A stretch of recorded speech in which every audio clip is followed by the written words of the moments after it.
it all worked so weirdly well, and it was just a last-second thing. It was so not planned.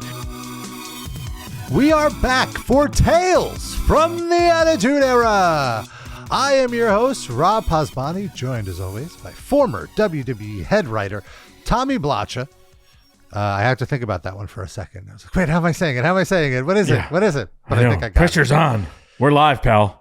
We're live in Technicolor, Daddy. And we're talking about a very memorable event, the 1999 WWF Survivor Series. Yep. From my hometown, the Motor City. From your hometown. Joe Louis Arena, Detroit. It must have felt good. My Red Wings 90s championship era leather hat. What do you think of that? I love it. Explains why the crowd was so hot for the Red Wings during the show. Oh, yeah. And we'll get into it. It must have felt good. You were on the road for 2 months at this point, and you're coming back the hometown hero. You get to invite your family and friends and be like, hey, look at what I'm working on now. Yeah, it was pretty crazy because I came in and got about 10 or 12 tickets on the TV side. I had a couple nephews there, brother-in-law, sister, some friends, and so that was fun. And actually got to go down and see them after the show. And my sister said, oh, one of my nephew's friends, like, oh, he got arrested. He jumped up in the ring right when the show ended. I'm like, oh, fuck. And then it's like, well, so I got to go down to the bowels and like be like Big Daddy and like, oh, I think I can get him out of trouble. I don't know. He was sitting there and something with security, talked to them, and he was there. And I didn't even know him. He was my nephew's friend. And I said, man, you're fucking lucky you did not go up during the show, because you know what happens then. Because they've since Jerry McDevitt and the lawyer, everyone says like, if you got carte blanche, if someone comes in the ring, you don't know what's going to happen. So wrestlers have carte blanche to fucking tune you up, and they love it. So for any drunken idiot that likes to, I'm going to get in the ring during it, like who? Just YouTube that. It's pretty brutal. And you're always at a disadvantage because you're rolling into the ring. They see you coming and they're standing, you're not going to get one up on them. You're at a multitude of disadvantages, and odds are you're just a fucking drunken fool. Yes. You have to be pretty drunk to build up the courage to do that. So you have that going against you. And it's so funny, as if you didn't have enough to deal with that day, you had to get this kid out of arena jail. Yeah. This was a crazy long day for you. Yeah. Well, let's set it up, if we will. So it's, I believe, early, the night before. Got a really late call from Vince McMahon. Austin can't wrestle. Austin's hurt his neck. I think I immediately get on the phone with Gewurz, and I can't remember exactly the timeline, but it's like the whole show was around like Austin, and then it was like, well, what are we going to do? And, we met very early, which is amazing, the machine that the wrestling was then. And I can't even remember who came up with the idea, and it really doesn't matter because there was a lot of ideas floating around. We're like, well, of course he gets DX. DX jacks him backstage, this, that, the other thing, whatever. Someone comes up with, it may have been me, it may have been someone else, doesn't really matter. How about he gets hit by a car? Some, in the limo. That's always a thing that they were, doing all the time then. Fantastic. And what's good about it is it could be a mystery who it was. DX could claim it wasn't, so he just sent this like, in one way, be like, oh, it's like a red herring, but actually, it's very intriguing. Now, this couldn't have happened today, because while there was dirt sheets and while Meltzer probably leaked out there after, I think Austin hurt his neck, and this is a thing they came up with, that still is like 10% of the smart marks. Pretty much, it's like, it's explosive when it happened, like, holy shit, someone hit Austin. I think today, since everyone's their own dirt sheet, it would have immediately been like, oh, this is what they came up with. Oh, yeah, Austin can't wrestle. It's hurt. They would have judged it, or, you know what I mean? That pay-per-view was still that storytelling device that everyone tuned into. And I'm not sure, what would have happened in today's social media world, but I don't think it could have worked the way it actually did. So anyways, we're off and running with that. Okay, Austin gets hit by a car. So then you got to order. This was so brilliant about the machine. You just, through the office, you order like, get some stuntman and some stunt driver to Detroit. and he'll be, if he doesn't look like Austin, he'll shave his head and put a fake goatee on him or whatever. So we go down there, and so this is early, probably like 8 a.m. before like the production meeting. And I worked at that arena as a kid at Joe Louis Arena and Cobo Arena, like selling like peanuts and running hot dog buns to the concession. So I used to see like all the concerts and things and run into, so I knew the bowels and everything and be like, yeah, we can go around the back by the river. And then we went down there, and this was the other thing that was great about wrestling. So it's all pretty fast. Like, yeah, we need to find a place where Austin gets killed in a parking lot or something. And then, so we go down to the bowels, and they were doing all this construction, and there's this chain link fence. So we're there with like Kevin Dunn, the director, Kerwin, and Vince, and it's like, oh, but they got all these chain link fences up. Like, oh, this is different. I thought, this would be an open area, and then it's just like, oh, this would be great. We can drive through a chain link fence. And since the arenas and the staff at the arenas and the management had such a great rapport with WWF, because of course they're like, oh, they've been here for decades, once selling out all the time, so they're going to bend over backwards for you. So it's like, yeah, no problem. And the checkbook's out, so I'm kind of like naive, like, oh boy, I guess we can't do it, there's construction. What do you mean? It's better, we'll drive through the fence. Okay. And then the guys from Joe, sure, of course. We don't even tell them or whatever. So then you got to meet a guy that's I can't even remember, and that's what we have to have Gortz on or some people.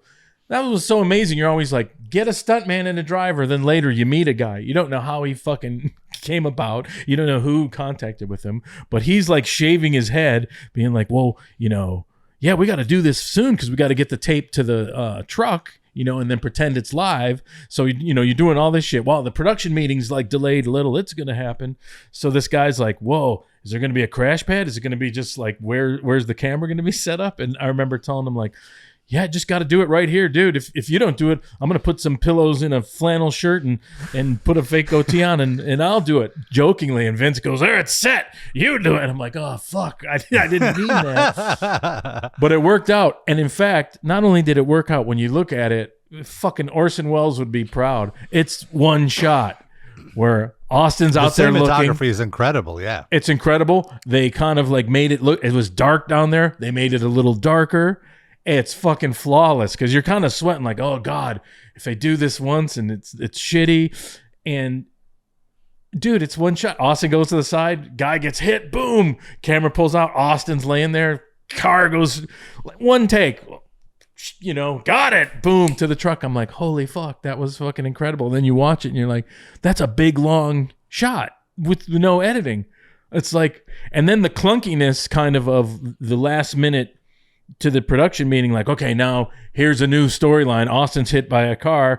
And, let's face it, Survivor Series is a weird sort of, I don't want to say like a day off, but a lot of the finishes don't matter. You know what I mean? All these four teams are thrown together and kind of like who wins or, that kind of storyline is like, whatever. It's just, so this kind of like overtook it a little, but also the weird clunkiness of Lawler, like, what's happening? Oh, I don't know. In the next match, they could talk over the next match because it's like, some Survivor Series skagage. And you can be like, whoa, who hit Austin? And it kind of like, it all worked so weirdly well. And it was just a last second thing. It was so not planned. And then by the end of it, it starts to become, wrestlers all peeling you off to the side, like, maybe I should have hit Austin, and just fans, who hit Austin? And like, it's this big plan, like, was it always Rikishi playing? Like, fuck no, like, it was just flying by the seat of your pants. But it just, it was so amazing to just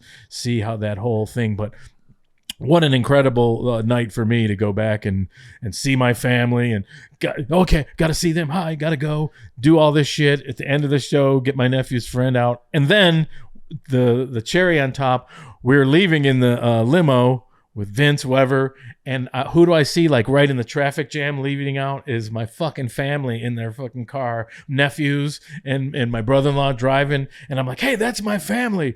And then so the limo pulls up and like, Vince, oh, that's your family.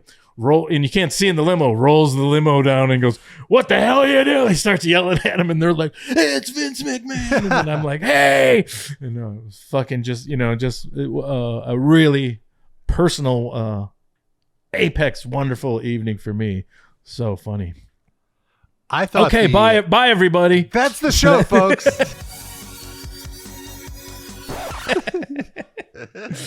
No, I thought it was very well done, and I think my favorite part about it is how both JR and Jerry Lawler's tone change after this happens, because it's like, oh, we're not having fun anymore. This is a really serious thing. Someone is really hurt.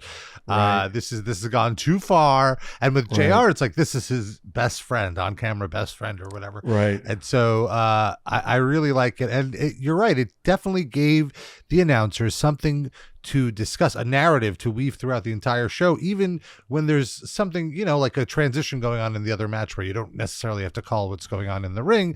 JR could be like, I'm sorry, folks, I'm just a little distracted. I'm thinking about Steve Austin right now. No person should have to go through that, or whatever he's saying. Right. It really did that. And the other thing I will say to what you said about Survivor Series is watching this show and seeing how the crowd this is a pretty hot crowd. They're there to have a good time. I feel like the ring psychology of the 4-on-4 matches are kind of a crowd killer, because you build to this peak of the elimination, and then you essentially have to get the crowd to die down to start building up heat again, so it's like it's this crescendo and then crash, and then we're back to headlocks and whatever, and the crowd wants to keep being amped up, and you have to be like, no, simmer down. We'll get there in a few minutes.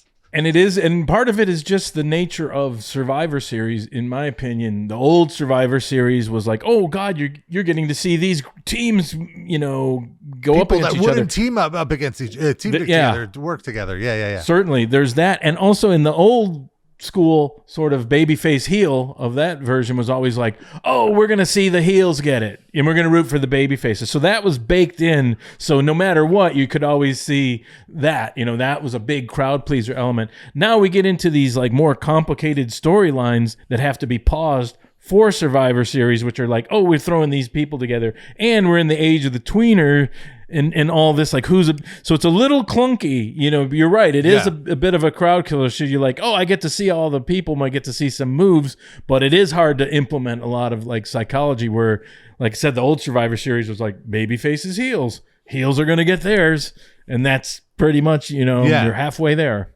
Yeah, and when the baby faces get eliminated, there's always this, I want to keep seeing him wrestle. He has to go, this defeatedness with the crowd. But let's get into it. We could talk about it as it happens. The show starts promoting the triple threat as if nothing is up. And I want to add also, I did check the previous observers. There's nothing about Austin at all. This was not a known thing until after the Survivor Series event. Even in the Survivor Series review, Dave Meltzer writes in the the November 22nd 99 issue that nobody knows the severity of his neck. They just know that a few weeks ago he went to get it checked out, and it's complications from the original injury from the Owen Hart pile driver at SummerSlam a few years back. Yeah, and also to reiterate, we got such a 3 a.m. call or midnight call. So I think it really was that, you know what I mean? I don't think there was anything other than ooh, that's a last second thing. And okay, everybody, all hands on deck early. Because certainly you would have had a 2-day notice to think of something. And in a way it was great, because it's you have to go with it when there's no if it would have been a nightmare if it would have been 2 days early, because no, Vince, no. Right. Hey, how about he gets hit by a car? No.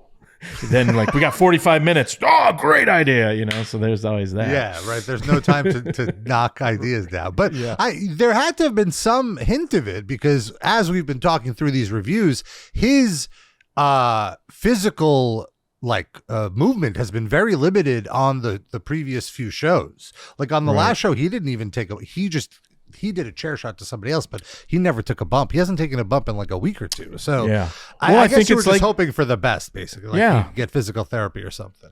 And it's like sports, It's like a football team. Oh yeah, the guy's he's probably going to start. We're building the game plan around him. Okay, looks like he's doing good. Looks like a quarterback's going to start. Oh fuck, a little tweak. Oh, he's not starting. Fuck, it's same thing. Yeah. So And something that's interesting in The Observer is criticism of the false advertising of your top guy for the main event, which, I mean, hey, you got to do it. And I think there was first of all, read the back of the ticket, goddammit. And another thing, that's force majeure. That's like, of course it's false advertising, but who would have thought a maniac would drive through a chain link fence and hit him with a limo?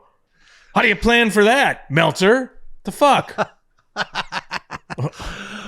Fair enough. No, I understand. But so yeah, the show starts promoting the triple threat. As far as we know, until halfway through the show, it's still happening. And as any good pay-per-view, if you want to start it with a pop, you got to start it with The Godfather. Huge pop from the Joe Louis Arena.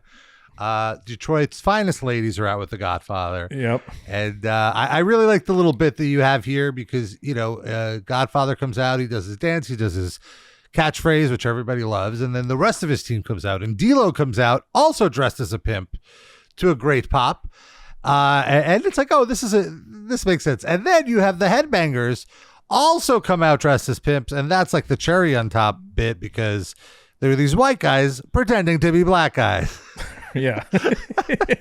And I don't think I was wondering, like, would they be wearing afros if this bit was done today? I mean, like let's say the Godfather was still an active character. You got to, but the thing is, it's such a convoluted soup that it's like, well, is D'Lo Brown and the Godfather, are they offended? They're out there, and there's right. Yeah, it's so layered of convoluted. Yeah. Like, excuse me, yes. What is your red flag? Throw it in the pile of red flags. We'll get Godfather to it. Loved it though. He was very amused by the Headbangers, so I think that definitely made it good. Dudley's come out. Nice little exchange here. And then Bubba, the making fun of someone with a learning disability overrides the imitating a black guy, let alone the hose, and the offering of human trafficking will then overlay the other red flag. So we're already looking past the human trafficking, which I would say is the largest red flag for sure.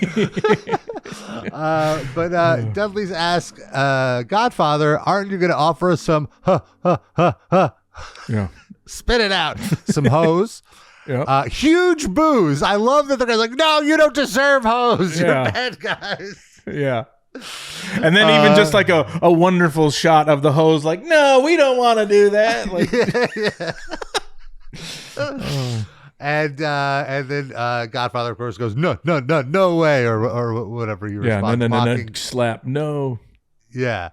Acolytes come out, and the push is working because you kind of hear a pop. You hear that like the turn is coming. Like you're working, you're rebuilding them. Just watching those two walk down the goddamn ramp, it's terrifying. It's like Ron Simmons isn't even like, Bradshaw has a little bit like kind of a little affected swagger. Like Ron Simmons, I swear, is just walking, and you're just like, oh fuck. Look at that guy, Jesus. Both look very tough. The gimmick is the Dudleys and the Acolytes are not getting along, and it makes sense. The Acolytes are tweeners at this point. They're turning face. I just have a line here. Bradshaw is so stiff. He just every punch looks like it's a potato. He just digs it in. He gets the first elimination. Clothesline from Hell eliminates Thrasher. Eventually, Mosh gets 3D'd and gets eliminated. And now this is another thing I want to talk about: the psychology of the egos of people not wanting to eat pinfalls. Bradshaw's not going to eat a pinfall. He's getting eliminated by losing his cool and bringing in a chair and just smashing D'Lo and one of his own teammates with the chair. So he gets disqualified. He's out. Right. Then Farouk and Devon start fighting. Yeah, I guess he is. He is still referred to as Farouk in this match. Was he on the way? Okay. Yeah. They're arguing back and forth, and eventually just argue to the back, so they're counted out. So now it's Bubba against Godfather and Devon, and it basically ends with Bubba taking a hoe train and Devon's beautiful frog splash for the victory. Nope. And Tim White gets the hoe celebration. Everyone's happy. Yeah, good piece of business. And like I said, it's the Survivor Series, so I'm sure, so much of that stuff kind of, didn't matter. Just like, well, as long as they don't look weak, eat a pinfall, argue, get out. Tim White, Ho Train. But it's interesting, like only Bubba took a pin on this match. Like all three other heels just walked out. Mm-hmm. They don't want to. So I guess at least one of the Dudleys is protected, quote unquote. Right. Well, and it makes sense too. Still, if you remember from their point of view of which kind of just, it's interesting because sometimes you're like, Bubba's still working that, like, I'm a misunderstood weirdo. So sometimes guys like that can need a pinfall because then even for their character, like, oh, they're getting, they're of mice and men, he's like, oh, he's the misunderstood guy that's going to become a maniac. So, you know what I mean? It's okay, in that sense because they can have inner turmoil. Absolutely, or they can rise up. So, it makes sense.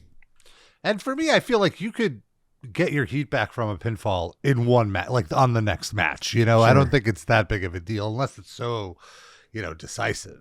Yeah, but it would be odd if Farouk or Bradshaw just ate a pinfall during this. That's weird. I agree. I don't think Mosh or Thrasher could get a pin on those guys in the hierarchy of things. Yeah.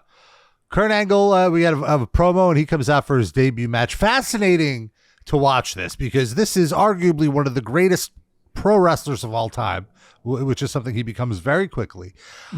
Still a little hesitant, a little nervous in this match. He's facing Sean Stasiak.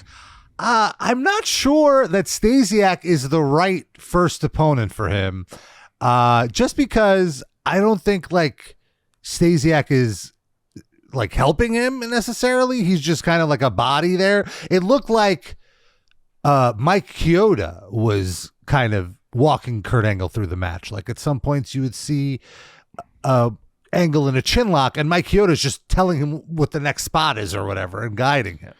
Could be. One could argue too that it's he's still early. He's still green in a sense. So it's not a squash match, but it's like and it's also a changing of gears, with his his video package and everything, you know what I mean? And it's kind of like, so ease into it. I wouldn't, there's no hurry to put him in a storyline or anything that kind of exciting. So I think, the mindset being like, oh, I wonder what's going to be with that word. He's, you know what I mean? The basics of that video package was so important. Like he's a conceited weirdo. We'll see what, that happens. That's just like a, like a side thing. And, yeah, this was essentially booked like a wrestling challenge or a superstars type of match when a new character is first introduced.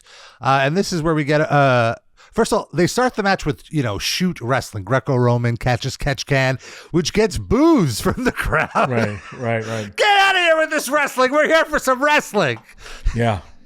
But boos are better than sitting on their hands. And also, absolutely. What's a little difficult to read in a way, but which is good, is you could argue that he's getting over as a heel. And that was always so fascinating, in this world of tweeners. Like I said, when I first saw the video package, I'm like, oh, this is great. He's basically an 80s babyface who is now a heel based on how crowds are and his attitude. So, you could argue some of those boos weren't like, this is, maybe it's not a smart mark boo. Maybe it's just, oh, I hate this guy. Yeah. No, absolutely. He definitely got the crowd to react the way you want them to. At some point, there was a Red Wings chant, let's go Red Wings. Right. And then there was a point where, as I was saying, the crowd was kind of dead. And Angle's in a headlock. Chioda's like giving him instructions. And then Angle rolls out. He tackles Stasiak, rolls out, grabs the mic and says, "You do not boo an Olympic gold medalist." And of course, the crowd boos. They do react. Eventually, he hits the Angle slam, gets the win. It's fine. Yeah. But very fascinating. And that is the beginning of just knowing like, oh yeah, that's the go-to. That's going to work over and over. Why would you boo me, an American hero? Yeah. I don't get it. That is like, we will do that 500 times in a row and it will fucking work fabulous. Yeah. You know what I mean? So it's so like, oh, good. And especially when you sometimes you're painted into a corner in that era of like, oh gosh, what is a baby face? What is a heel? You know what I mean? Who's this? And then like this guy suddenly is like, oh, this is a guy everyone can hate. You know what I mean? And I just love the whole Kurt Angle career so much, based in this guy who's like, just that, I don't understand. I'm the biggest hero, the best athlete here, the most integrity. Why would people boo me? Just boo. It's just a whole like fresh take on it that just worked heavily for me. Just also, he learns how to be such a great wrestler too, and when to do what. And I think the Angle Slam is such a wonderful finisher because it's one of those out of nowhere kind of moves. You could out of any position, and even from the second rope, and it's devastating enough where you believe it's going to be a finish, but not devastating enough where you could kick out of it. And you got to realize too, Kurt Angle got a lot of heat from legit amateur athletics, legit collegiate wrestling, Olympic wrestling, because he basically is making fun of himself, and then even his like whole thing that he did at the Olympics, and his going to his knees and crying, he just is like, I'll make fun of myself doing that, and it really rubbed a lot of people in real like Olympic collegiate wrestling circles the wrong way, and he's like, I don't care. I'm fucking Kurt Angle. So he's double tough and triple tough to be like not only actually tough, but to be like, I'll handle all that. And now as years go by, it's like, he's just like he was an actor in movies or whatever. You know what I mean? I think that heat is just a totally different environment. Yeah. Now I feel with WWE, it's just like you said, it's entertainment, but also there's this idea that like you could actually have a career after amateur wrestling and go into this entertainment field and make a lot of money. Sure. Almost all who's the gentleman that just, successful in the Olympics and signed a WWE thing right away? Well, he just got released. So he just, but the point being, now it's even so reverse. Now instead of like, what do you think you're doing? It's like, I hope you can catch on. Oh, maybe not. You know what I mean? It's like, now they have an NIL program. They're recruiting college athletes before they even graduate. Mm-hmm. So then we see on Heat, there was a great angle where Triple H tries to set up The Rock and Austin to be attacked. And instead, Austin and Rock both fight off DX. Austin, like I mentioned, does not take a single punch.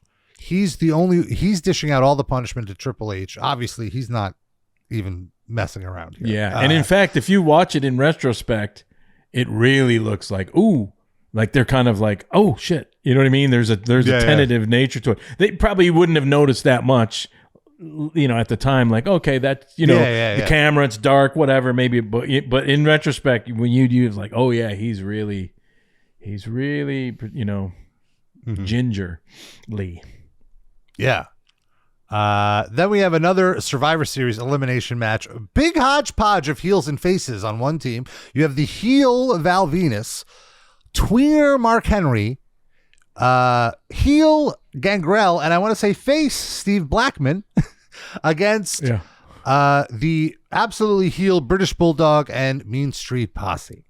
Yeah. And the psychology of this match, very interesting, because obviously the Mean Street Posse in the totem pole are way lower than all of the other guys. So they're the first to get eliminated.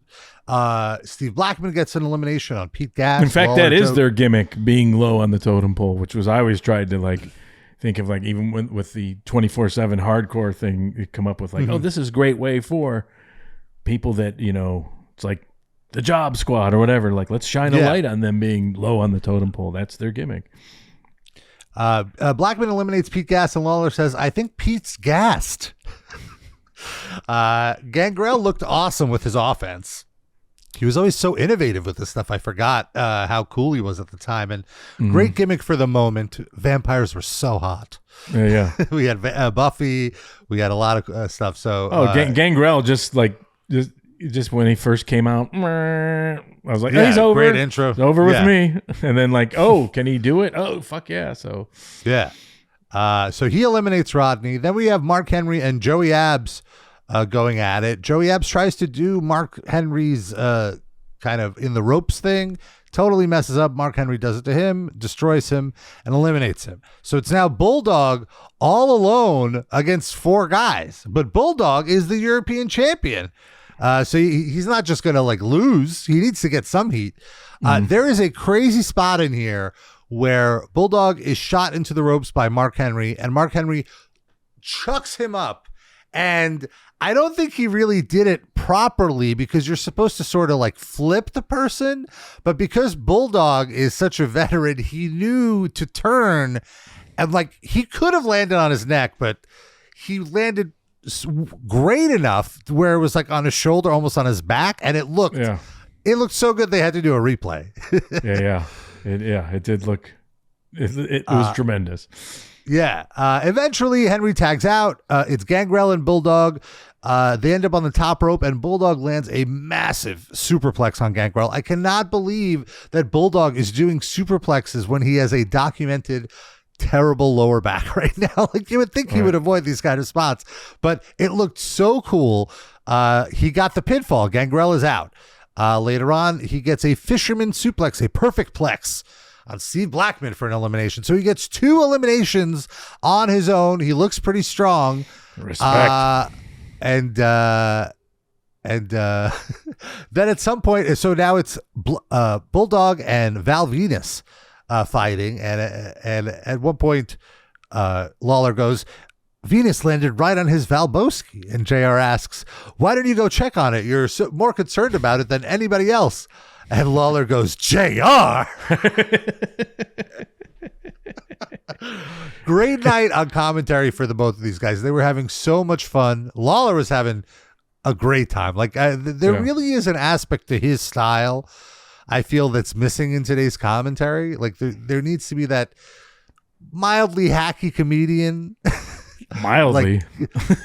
Like, just chucking out all the old punchlines. Like it works. There's a place for it, I feel, in pro wrestling. Lawler's he's unbelievable. Look at his career, the Memphis stuff forever, in which he was like really for big portions of that.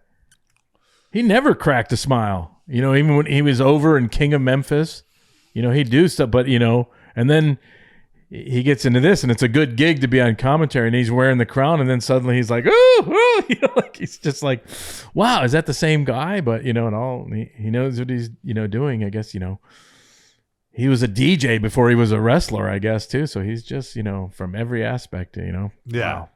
He's put in the time. So eventually, Henry and Val Venus double team Bulldog, and Henry gives him a splash, and then Val Venus does the money shot from the top rope splash.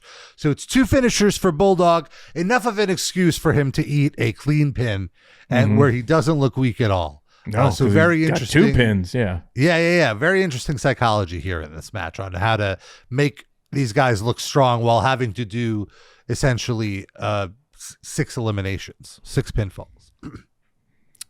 Then we have a segment where I have to assume this was a rib on Michael Cole. He walks into the women's locker room to interview the women for their upcoming Survivor Series match. And Terry is half dressed being like, oh, how dare you? How could you? And he's just like, oh, no, I need to get out of here. And Ivory, all of a sudden, she's like, oh, no, come back, darling. And she grabs his hand and makes him rub lotion on her belly. And she's like, why don't you come back after the match and help me wash it off? And Cole is like, I gotta go. Yeah, he's got his nice guy persona, because I was thinking like, oh, that would have been great if that would have been Mean Gene, but then Mean Gene would have never been, I gotta go. He would just close the door. Whatever. Or Sir Alfred Hayes, I could see. Oh, gracious. Yes. So it's Moolah, Mae Young, Tori, and the returning Deborah, who we haven't seen in a while, and I guess we won't see in a while after this now that Austin's injured, against Jacqueline, Luna, Terry, and Ivory. Deborah got a huge pop coming out. She was so over in this moment. And Mae Young comes out with a crown, and Lawler says, you know where she got that crown? King Tut. She fought him for it in a match. JR says it's a 1 fall sudden death, and Lawler chimes, hey, don't say the word sudden death around Moolah and May. Yeah. May have come up with a couple of those. I remember that would be something we'd just like write down a bunch, just like old dead jokes Yeah, I love. Oh, this was so good. Luna comes out, and JR with an old colloquialism. Luna might be a sandwich or two short of a picnic, but nonetheless, she's very dangerous. Love it. That she is. So it's a sudden death match, as mentioned. So no eliminations, thankfully. Just one pin to a finish. And May and Moolah with a very slow clothesline on Ivory, a double clothesline to get the win. JR says it looks better when you play it back in double speed. But nonetheless, it gets the pin. And the crowd pops for the pin. And then afterwards, Deborah runs in and rips off Terry's top just to get like another pop from the crowd, to get the crowd riled up. Sure. And to get Jerry Lawler to get horny over a cat fight. And again, Survivor Series is almost like I said, like a little, you get to do some other things that it doesn't matter as much. You know what I mean? Yeah. Especially in this era of like storylines that all weave in together, but like, well, Survivor Series is. It's a lot of the thing. action felt in the matches that didn't have the, big storyline buildup. It felt very house show-esque in that it's like, let's put on something entertaining, but the outcome doesn't really matter. We then have X-Pac versus Kane. And I would say this is also a difficult match to book because the smaller guy is the heel, which is the reverse of the typical psychology of the David versus Goliath style booking here. So you had to give X-Pac heat, but they made it work, and X-Pac is a great professional and he knows how to tremendous. go. Not an issue, X-Pac is chokeslammed by Kane, and Kane has the victory, but Road Dogg pulls out the ref. Later in the match, Kane has the match won again, having X-Pac in a tombstone. At this point, Triple H runs in, hits him with the belt shot. All of DX attacks Kane. Tori, Kane's girlfriend, runs out. And the whole match, Lawler's like, how could a woman this beautiful be with this big red R word over here? And he says it like it's nothing. Which, I mean, to be fair, at the time, this was not as bad of a slur. And she gets a spin kick from X-Pac, beautifully delivered. Yeah. And that kind of, everyone halts, and Kane gets so frustrated. He builds up his R-word strength, and everyone runs out. And X-Pac did the perfect, like, super fast, and then immediately like, what did I do? I didn't mean it. Yeah. Which can be clunky, but he does it so fast and so great. It's like, that was an accident, which is always good to be like, well, I didn't mean it, and that kind of deal. Too bad, in Detroit they have the Detroit versus everybody shirts. Would have thought of it back then. That would have been a good shirt. Kane versus everybody. Oh yeah, that's a top selling shirt. Damn it. So now you're setting up that DX is running loose. Backstage, The Rock is cutting a promo. DX is running wild. Oh wait, that's Hogan's shit. Running loose. Does that work? Running loose? I don't know. Pasbani, what do you mean running loose? Damn it. Well, like they're pushing through so much that the cap is falling off. It's a little too loose, and the green. Damn it! Come on, we gotta get a better phrase than that. Running loose. They're running amok. How about that? There you go. All right, they're running amok. The Rock is cutting a promo. Triple H goads him into a fight. This is very much a kind of like a false flag here to set up what's going to happen with Austin. Because you see them run. Ooh, false flag getting conspiratorial here. Yes, it's a false flag. Every frame. A lot of buzzword. I'm trying to get the YouTube algorithm to just throw us. Yeah. That's all right. Then we have Big Boss Man, Viscera, Midian, and Prince Albert versus Big Show's team. We learned on Heat that Big Show was assigned partners of Kai and Tai and Blue Meanie. That's not a fair team. Who are these matchmakers in WWE? They really need to be audited. This seems like the other team is a little outweighs them by quite a few pounds. Yeah, what's behind all this? I don't know. Corruption? So there's a little corrupt here. Big Show actually attacked his own partners on Heat and said he didn't need their help. He's going to go at it alone. And sure enough, he makes easy work of Viscera, easy work of Midian, easy work of Prince Albert, all three eliminated by Big Show. He's on a tear. He's running amok. Yes. Damn it. He's running loose. He's on a tear. Just stick with that. And Bossman, of course, he's the smart heel. He's not even going to try to get in the ring. Right. He's just taking the count out loss. He's running off. Big Show wins the match.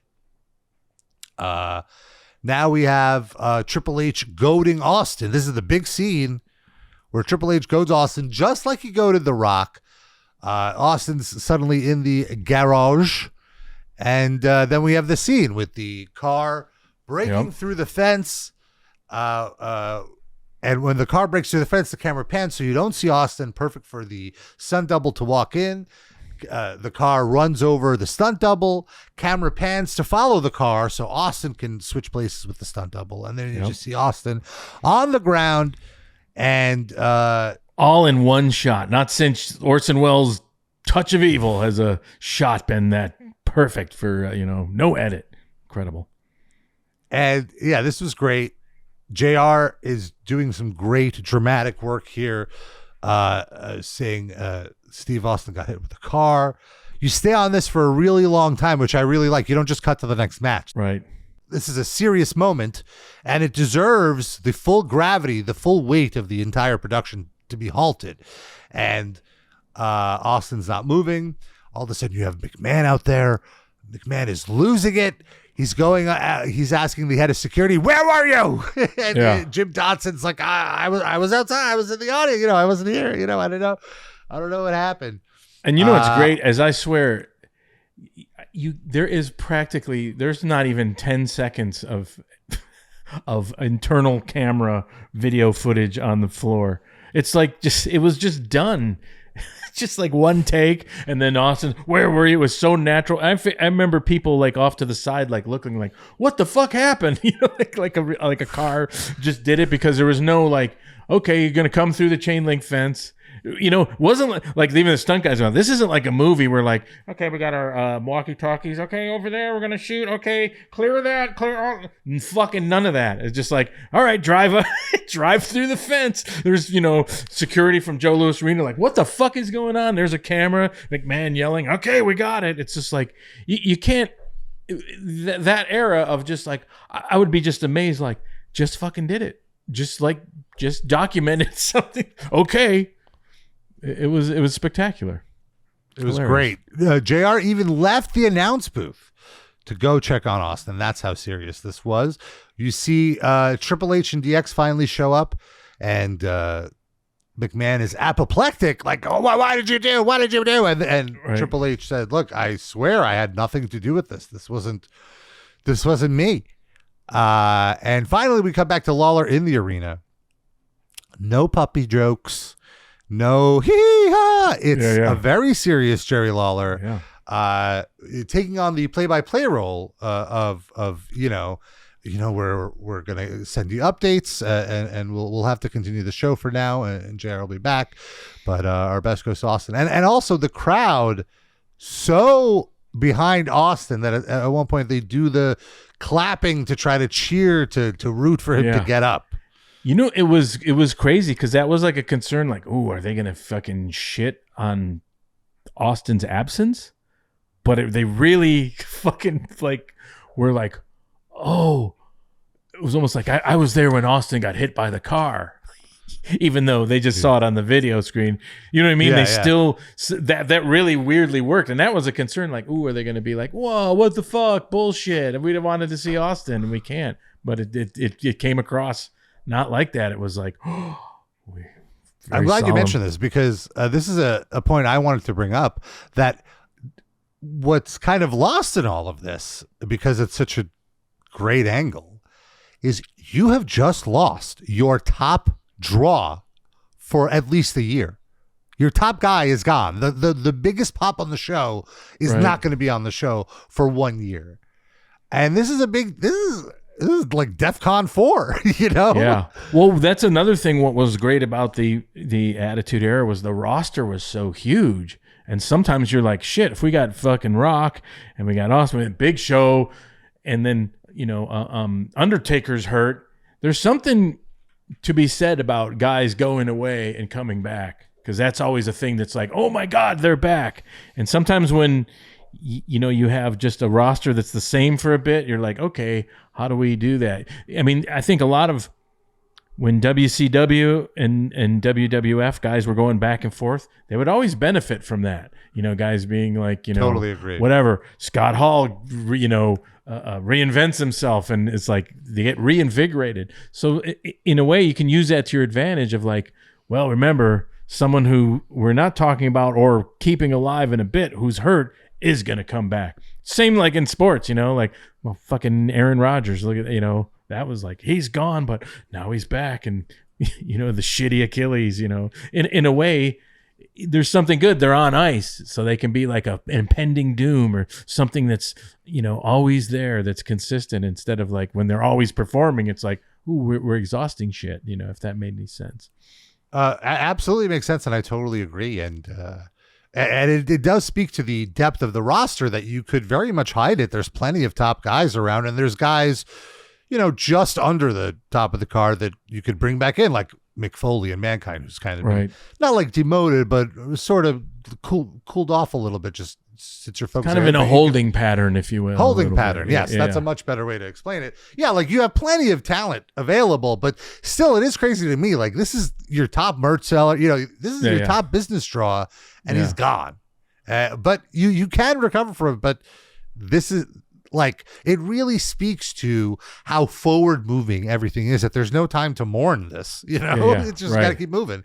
And it's the emergence of Big Show, because I know from behind the scenes it was a lot of like, he's got to be more serious, he's got to drop some weight, that's what fucking McMahon said, how much it was. But like, this is like, oh, by the way, we do have like one of the fucking largest guys in the world who's this like spectacular draw just by being walking out great there. Athlete, put it on him, and then like, oh, and that's what was great about how this show, where it's like, oh, didn't see that, and that was a good wrinkle.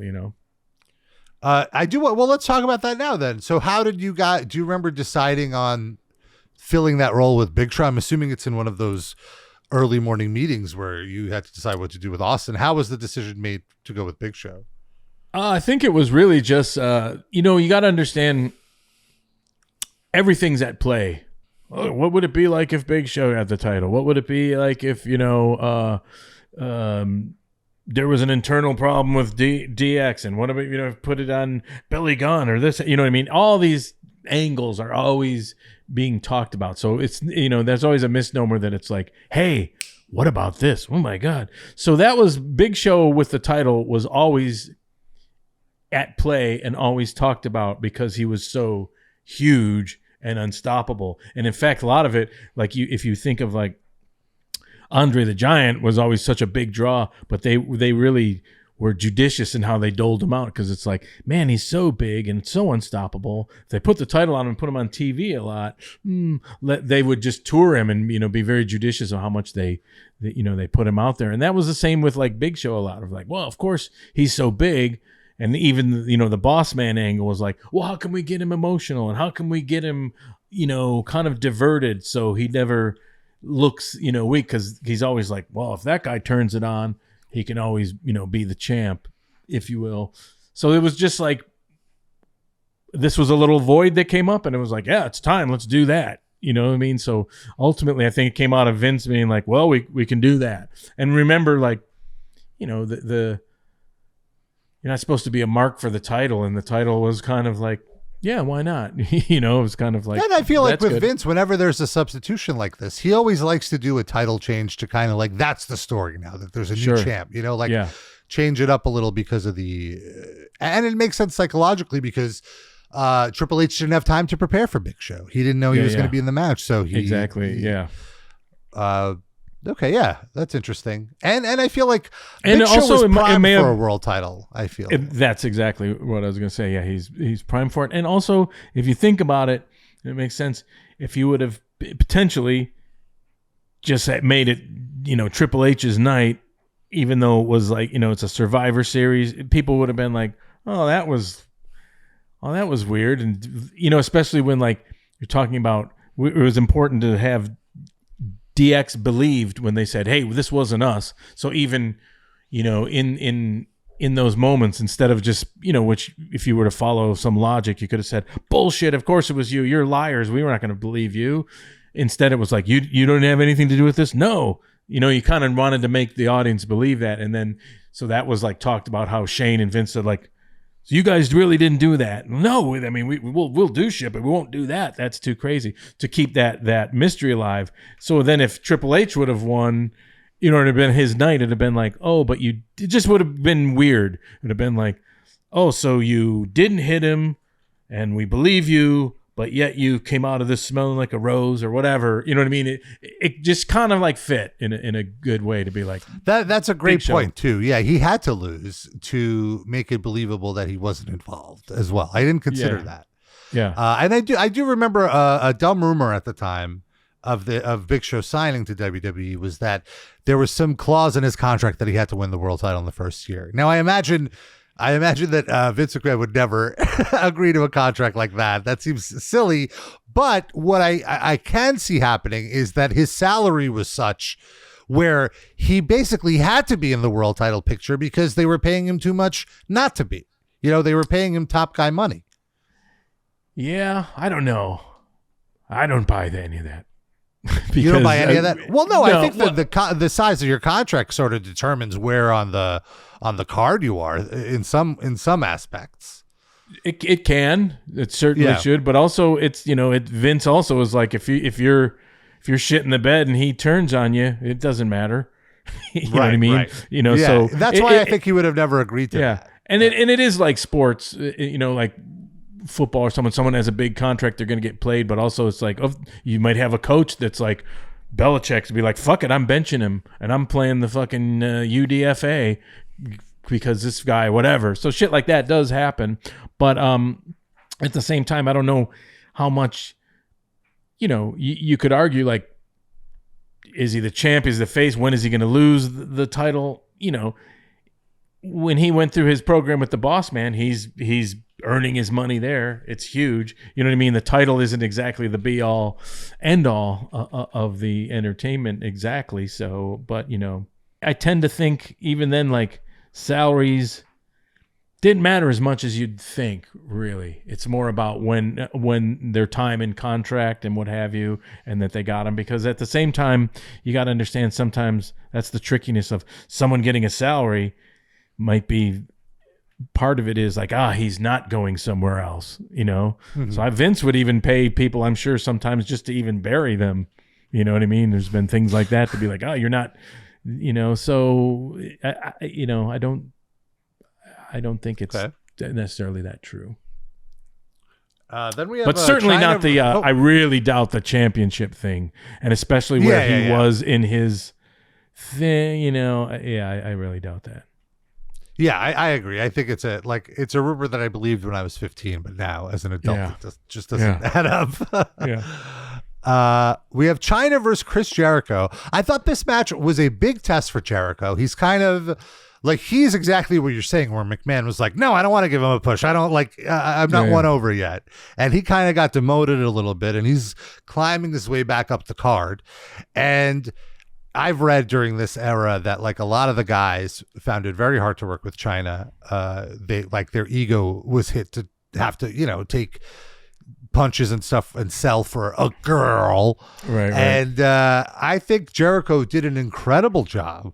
He carried the match. I thought this match exceeded my expectations. I mean, I saw it when it originally aired, but watching it with fresh eyes now, I thought it was very well structured. I like that it was a grudge match. It started with like a hockey fight. There were good spots. They did the spot where Jericho tries to do a sneaky low blow, and he's like, "Oh, I'm so smart." And China's like, "I got no penis down there. It doesn't hurt." Right. But that's a misnomer, folks. Don't give ladies low blows. It still hurts. Right. Yeah. Not the same, but yeah. I would say you're spot on. And in fact, one could argue probably from my perspective of, anything that was wonky about Jericho's acceptance of Vince and stuff just came out of like that debut and whatever. And like you said, Vince being like, okay, let's hold on. Let's take the foot off the gas a little.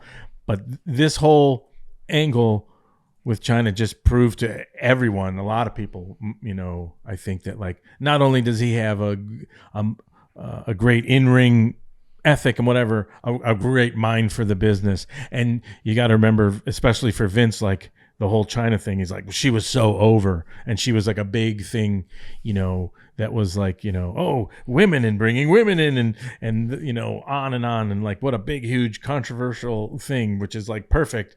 And the way Jericho kept it going and worked with her, I think really put him over to a lot of people personally backstage, that maybe wouldn't have felt that way. Yeah. Yeah, he took really good care. Like he could have,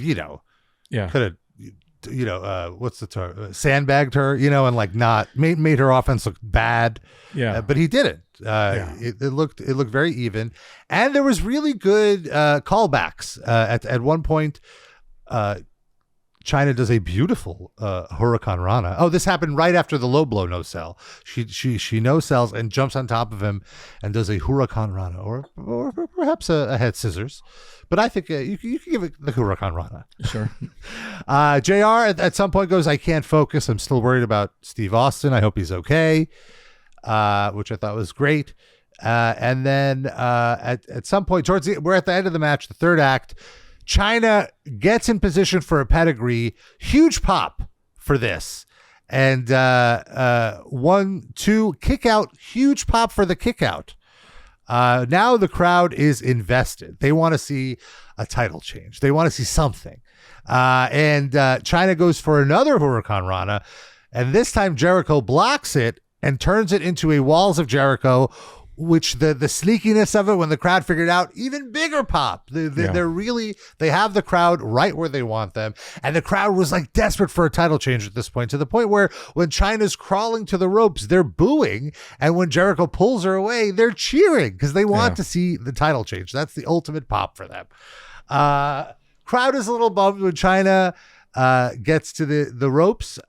Jericho eventually brings her to the top rope, teasing a superplex or something. Kitty distracts the ref. Chyna low blows Jericho and positions him for a super pedigree, or perhaps a splash pedigree. Avalanche pedigree. That's the term I was looking for. I like super pedigree. Super pedigree. I think it's cool. Crowd loved this finish. And I'm sorry, 1, 2, 3. Clean pinfall. Jericho eats the pin. Throughout the match, Lawler kept pushing that Jericho said that he would get a sex change on Raw tomorrow night if he lost. So you're already teasing a segment for Raw. Right. Yeah, it was great, and I think it's a matter of like, sure, there's booking and pre-thinking things out, but a lot of times booking and people's careers kind of are based on their performance. And this was a case too, where like, I think this match in the lieu of all this happening, certainly made Vince himself, his attitude change about like, oh, this guy's a player and he's going to stay and we're going to do this and we're going to make this guy happier. Cause he proved it all in that match, the mind for the business, the doing the right thing, the eating the pin, the protecting her, really, making the whole match, I think probably was 80% him, if you break it down. So, backstage, Triple H goes into the McMahon locker room. Vince is in there. Shane is there. Triple H says he has nothing to do with the running over of Austin, and he wants to know who's in the main event if not Austin. Like, what's going on with the main event? Who's his opponent? And Shane says he should leave, and they'll figure it out and let him know. Then we have the Hardys and Edge and Christian versus the Hollies and Too Cool. There's a Two Fools sign in the crowd, which I loved. And I feel Too Cool is slowly getting over, but still nobody really knows their signature spots yet. It's so fascinating to watch. Lawler talks about Terry, who's accompanying the Hardys. I heard her skills in bed are so good that during sex, she shouts her own name. I just heard that. I don't know. I want to give credit to Brian Christopher. He's such a great jackass. Like he plays the jackass character so well. At one point, he ducks out of a move in the corner and then just starts dancing like an idiot to big heat, and then he gets speared like a Three Stooges bit. He's unbelievable. So yeah, he's so good. He probably was practicing facials when he was first starting to walk in that household. I can't imagine, but yeah, that man, just that he knows is like, you want to see a punch, a face that you want to punch. How about this? Just like incredible. Yeah. Edge gets quickly rolled up and eliminated by Hardcore Holly. And very quickly, Scotty runs to the opposite rope and does a jumping DDT onto Matt Hardy for the elimination. So now it's 4-on-2. Scotty does the worm. Crowd does not react. The only person reacting is Brian Christopher, laughing like a maniac, like a hyena. And JR asks, did he laugh like that as a baby? And Lawler goes, how would I know? Yeah. Yeah. I honestly, watching Jeff Hardy during this time period is such a revelation to me. It reminds me why he was my favorite at the time. He did a ridiculous 450 splash onto Scotty 2 Hotty during this match that like JR couldn't even call. He was like, what was that? That was incredible. Right. Yeah. And that was an elimination. And then Hardy tries to go for a whisper in the win. He gets drop kicked by Hardcore. He's eliminated. So then it's Christian against Brian Christopher and both Hollies. Christian eventually eliminates Brian Christopher. He hits an unpretty arm crash, eliminates him. And then Christian tries to do a victory roll on Hardcore Holly. Hardcore blocks it, and Hardcore gets the victory. Everyone looks good here. No one looks like a jobber. Everyone gets over. Their character's over. Yeah, so, everyone is good there, too. Yeah. This was a great match. Fine workers. Yes, This is a great version of the elimination match, too. Yep. And the pacing and the right man won, in my opinion. So. Absolutely. He could use the extra bump from the win. The extra paycheck. Right. Yeah. Send Hardcore to the pay window. Yeah. And then, we got Shane backstage revealing that thankfully Steve Austin has gained consciousness, but he's still in a lot of pain. His back is broke. This, that, like 7 different bones are broke. JR asks if this means there's going to be a one-on-one main event, and Shane says there will still be a triple threat tonight, just not with Austin. And you hear the crowd going, ah, right. This is where it hit them like, oh shit, Austin's not going to wrestle tonight. But at the same time, that crowd was so hot, and from previous weeks, it was really settling in that the Attitude Era, if you will, was like so many left turns all the time. I think the audience is still, is he going to come back? What's going to happen? That's a you know what point. I mean? Did the fucking, will it get revealed? Are we going to see that The Rock hit him? Are we, you know what I mean? In people's minds are like, you know what I mean? It's not quite just like, boo, that sucks. You know what I mean? It's like exactly what's going to happen. And then, which again made it so smart and great that Show wins. They did see something like, holy fuck, we didn't even think he was going to be. And then we saw a title change, and it's the Big Show's the champion. It all works. And then so we have Rock comes out, the Triple H comes out, and then the Big Show's music hits, and the camera's on the Rock, and the Rock is like confused, like what? But then he's angry. Triple H is very upset. And the psychology is basically that Triple H and the Rock are teaming up to double team the Big Show, and then when Big Show's down, then they wrestle each other. And basically the way the match is laid out is you're trying to get sympathy for the Big Show, so the crowd roots for Big Show, but the Big Show is not as over as The Rock, so the crowd naturally is rooting for The Rock. There's just the first chant of the match is for The Rock. They're rooting for The Rock here. They want to see The Rock walk away. And it makes sense because the Big Show hasn't been positioned in this main event picture just yet. He's been more in this sympathy upper mid-card role with the Boss Man. The crowd is kind of quiet for the first part of the match, and then once they go outside and start doing the brawling and the street fighting, that's when everyone wakes up.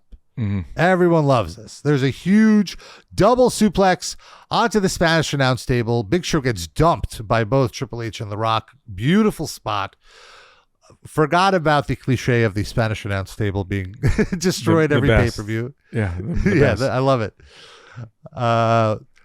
then of course it's not as good. The momentum of it, however it started, is when you have to. It's one thing to do it, but it has to be said right through the Spanish announce table. It must be vocalized, and that's what makes it. Yeah. It's sad that we don't have the Spanish announce table anymore. I guess on the pay-per-views, if they're in a foreign country, the country's announce team gets a table there now. Right. Maybe we'll get it once they do a Mexico show. Right. So to my point about the crowd wanting The Rock to win, you do kind of tease his victory here, because after Big Show is knocked out, the actions in the ring, the ref is knocked down. The Rock hits a rock bottom, and he has a visual pinfall on Triple H. The crowd is chanting, 1, 2, 3, let's go, get the pin. Finally, Shane runs down with a ref outfit on. He's the new ref. And he goes, 1, 2, kick out. It's too long. You gave Triple H an out here. The Rock, pissed, gives Triple H another rock bottom. You're like, surely this is over. Like, who could kick out of 2 rock bottoms? 1, 2. Shane gets pulled out of the ring. The Big Show is awake. And now the Big Show is angry. He destroys The Rock. Now DX run out. It's a schmaz. They're trying to interfere. Or is it? Go on. And just ruin the match for Triple H. Suddenly, Vince McMahon comes out for the big pop. He's back. He's back from the hospital. He runs into the ring. He has the world title. Building up the last few weeks of storyline, he goes for the belt shot onto Triple H. Triple H ducks. You think, oh, is he going to hit Big Show? No. He's learned his lesson from 3 weeks of belt shots, and he pivots, turns, and hits Triple H. The crowd cheers. Yep. Triple H walks right into a choke slam. Big Show does the choke slam. 1, 2, 3. Big Show is the new champion. The crowd with a confused pop, like, oh, okay, I guess we want that. Yeah. And Vince McMahon flipping off Triple H as Big Show celebrates, and The Rock is pissed. The Rock feels like he's been screwed. Triple H is pissed. And we have all of these new threads of story leading into Raw the next night. How did you feel at the end of this match? I thought it was great because, like I said, you could get painted in the corner if you follow that, like, well, if The Rock would have won, then people would have been like, well, then did he, why give him his moment now? He's so over. You want to, like, keep some of that. You don't want to just, like, blow through it. And you had so many things going on, and it makes sense because you'll know, like, maybe Big Show will be a placeholder. But it just was such a different take and a confused crowd that's kind of over but not disappointed is great. You know what I mean? Because it's like, because you're feeding this aspect, which the Attitude Era was so good at, is like, what the hell else is going to happen? This did not happen the way we thought, which is a thing that's pretty hard to do sometimes, because usually, back in the day, especially when you're segueing from the old, like, Hogan era or whatever, where those pay-per-views were like, I think Hogan's going to ultimately win, and everyone will go crazy. Yep, that's what happened. You know what I mean? You had that different kind of persona. Now you're dealing with, like, you got to have a left turn. You got to have something you don't expect. So in terms of that, and just, first of all, just pulling something off, really, the ultimate great rewards were like, holy shit, that was no one going into this thought that these things were going to happen. And I don't think they walked away being like, no, that sucked. He didn't show up. It was like, oh, fuck. He got hit by a car and we thought this happened. And then the Big Show, what? The Big Show?